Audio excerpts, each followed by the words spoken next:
Връщаме се към темите от Пловдив. Майстори на графита изрисуваха върху стените на Пловдивското читалище Съвременник 1986 лавици с книги.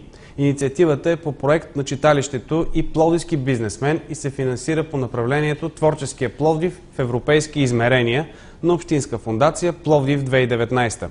Проектът е озаглавен "Зона на креативността" и отразява виждането на двете партньорски организации за съвременен дизайн в градското междублоково пространство за децентрализация на културния живот.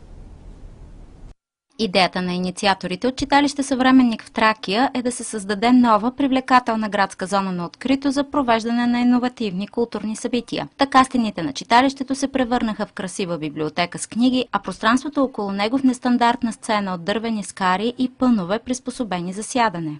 Проектът е в рамките на 5000 лева, който е спечелен от читалище Съвременник и младия талант, който след малко ще говори за неговата работа.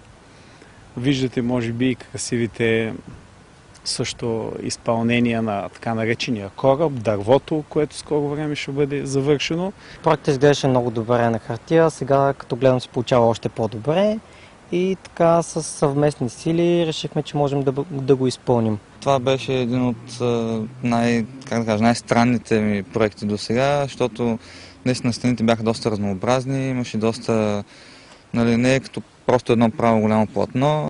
В зоната ще бъде монтирана и свободна екобиблиотека с издълбани рафтове в дънер, с табела "Вземи или остави книга". Дървото ще бъде бъдещата библиотека. В него всеки ще може да оставя и да взима книги, когато пожелае. И естествено, надяваме се все повече и повече такива дървета да има. Тук е много интересно, може да си прочетем няколко книжки, да разгледаме.